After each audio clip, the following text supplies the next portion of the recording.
supaya didengar kalau sebagai pengantar. Silakan Pak.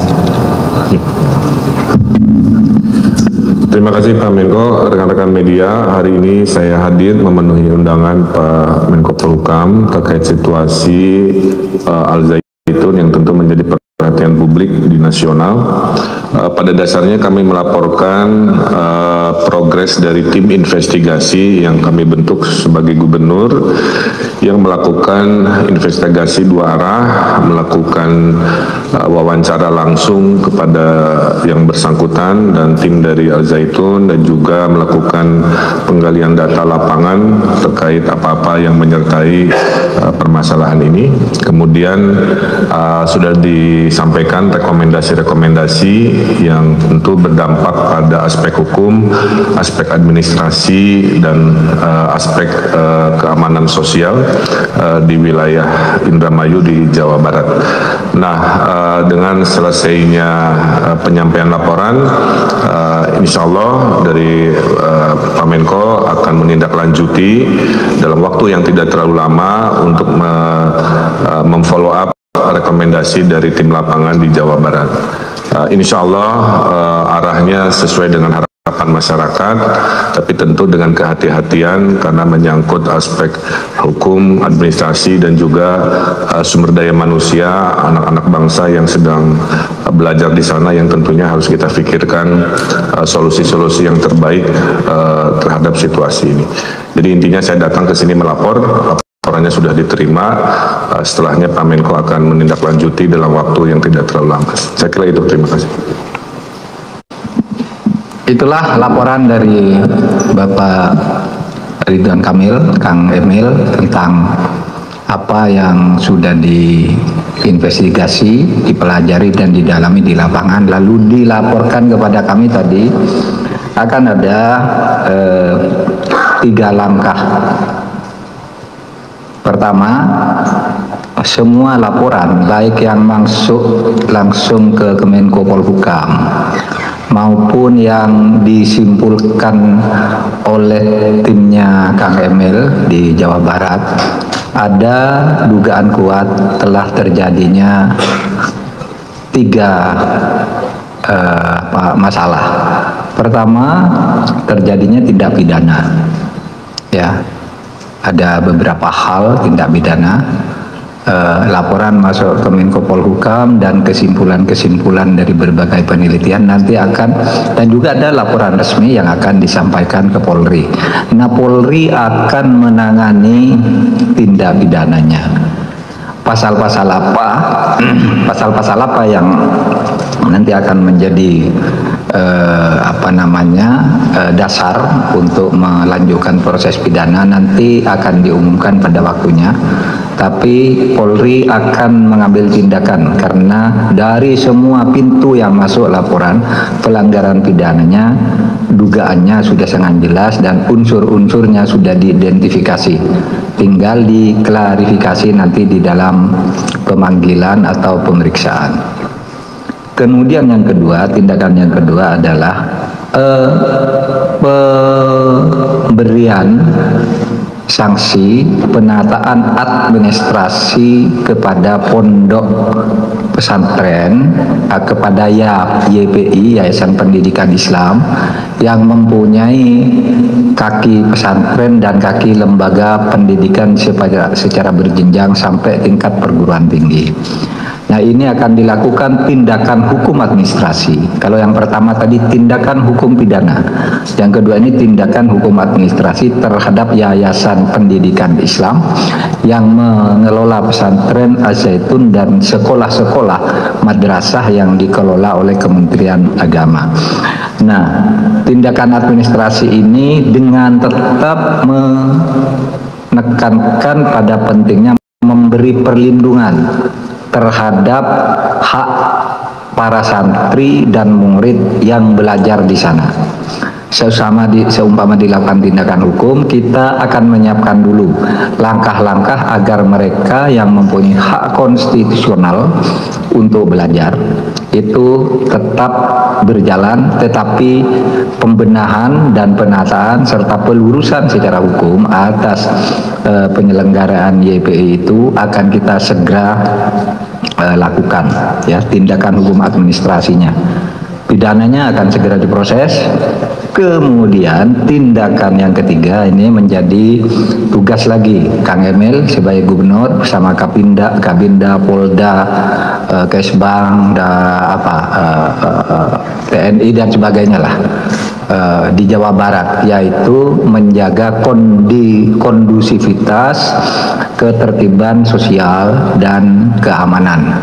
Nah, kita pasrahkan yang di lapangan, tolong dikoordinasikan dengan seluruh aparat. Kalau perlu koordinasi dengan pusat dalam hal-hal tertentu, kita buka jalur dengan Pak Gubernur gitu untuk mendata itu. Jadi 3 tindakan ya, pidana, administrasi, dan sosial keamanan, tertib sosial dan keamanan.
Ridwan Kamil bohong soal dana miliaran ke Al Zaitun. Ridwan Kamil mengungkapkan jika ada dana miliaran dari Kemenak mengalir ke Al Zaitun. Pernyataan itu diucapkan Ridwan Kamil saat didesak awak media terkait peran Pemprov dalam membubarkan Al Zaitun. Kemenak kemudian buka suara soal pernyataan Ridwan Kamil tersebut. Juru bicara Kemenak Ana Hasbi Kemenak membantah adanya aliran dana untuk Al Zaitun. Kemenak hanya menjalankan regulasi terkait bantuan program BOS untuk para siswa di Indonesia, termasuk sekolah yang dikelola Al Zaitun. Jadi jelas ini program BOS yang bantuannya langsung pada siswa, bukan untuk Al Zaitun. Kemenak juga memperingatkan ke para pejabat untuk tidak sembarangan dalam membuat pernyataan. Pernyataan dari Ridwan Kamil tanpa memiliki data apapun.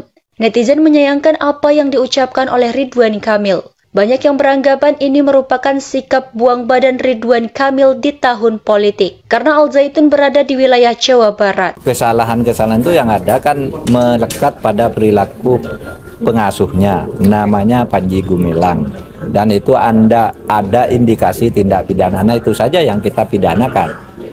Izin Pak, sekalipun memang banyak suara yang mengatakan di dalam pondok pesantren Al Zaitun ini ada MI KW9 yang hidup.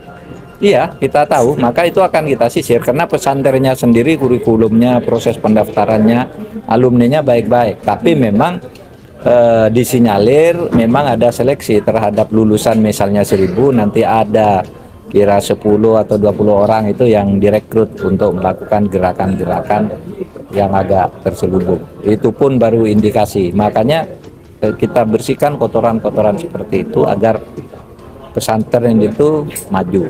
Cuma kan memang yang agak aneh di Al Zaitun tuh dianggap pesantren terbesar di Asia, ada Washington Times kan disebut begitu.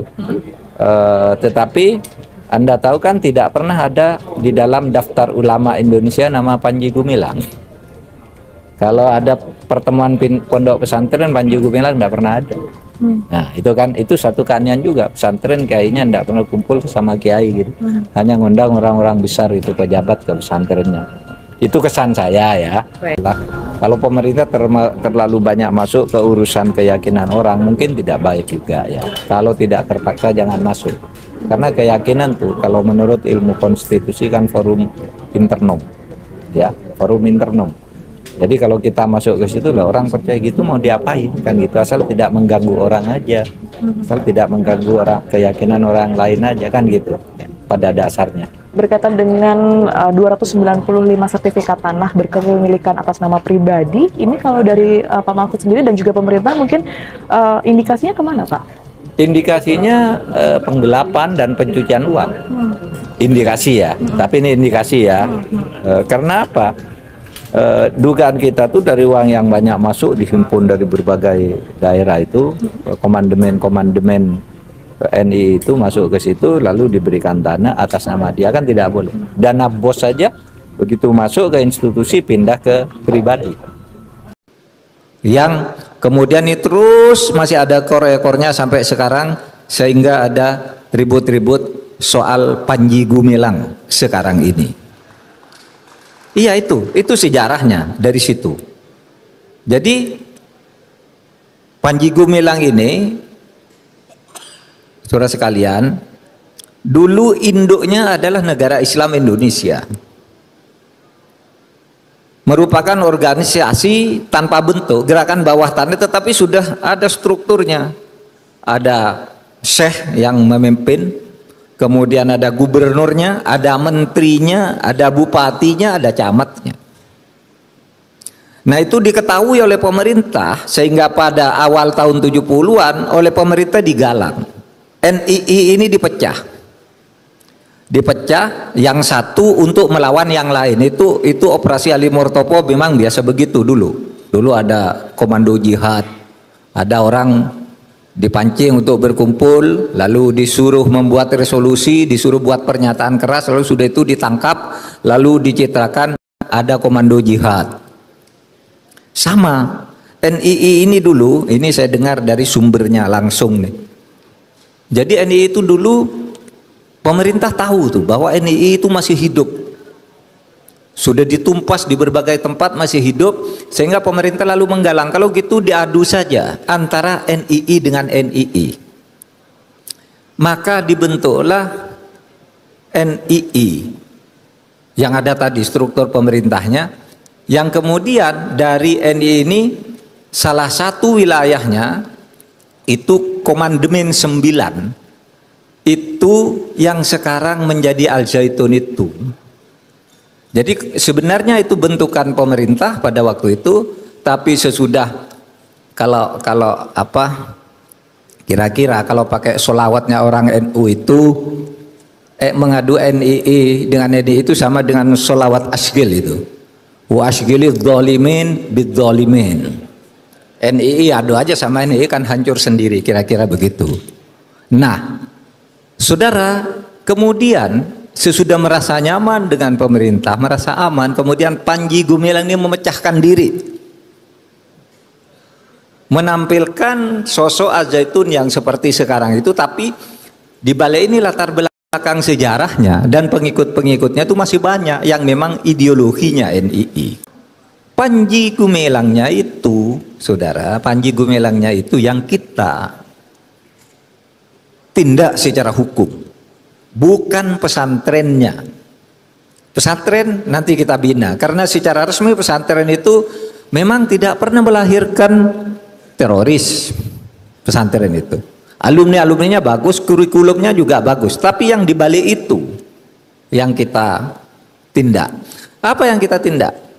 Kalau yang dari pemerintah nih, yang dari pemerintah itu kita laporan tindak pidana saja.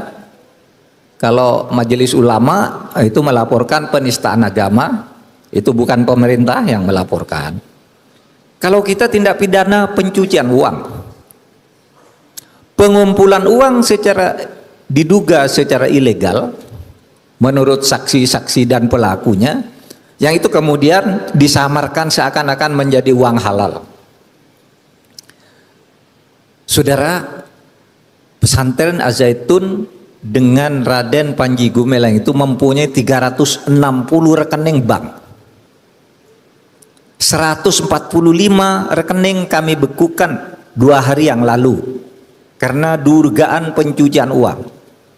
Ada uang-uang masuk ke situ sangat mencurigakan dan dikeluarkan juga secara sangat mencurigakan. Kemarin kami menemukan 295 sertifikat tanah hak milik SHM. 295 yang SHM-nya atas nama Panji Gumilang, anak dan istrinya. Kita telisik ini dulu. Ini jangan-jangan pencucian uang, dan kita sudah sampaikan ke polisi. Kita tidak akan menindak pesantrennya, tapi kita akan menindak orangnya dalam tindak pidana. Pertama apa? Kalau pencucian uang, dana bos masuk ke rekening itu, mula-mula masuk ke institusi lalu berpindah ke orang tanpa pertanggungjawaban yang jelas menurut administrasi. Ada juga dana yang pengirimnya namanya gubernur NII, masuk uang ke situ. Nah, itu semua yang seperti itu. Tanah-tanah juga, tanahnya tuh 1.300 hektar sudah kami temukan dalam sehari 295 sertifikat yang dicurigai juga itu berasal dari kekayaan yayasan yang masuk ke pribadi. Nah, dalam tindak pidana seperti ini kita coba gitu, yang dilaporkan oleh masyarakat tentang penistaan atau penodaan agama, ya biar berproses. Polisi mempunyai ukuran-ukuran hukumnya sendiri itu untuk menentukan itu.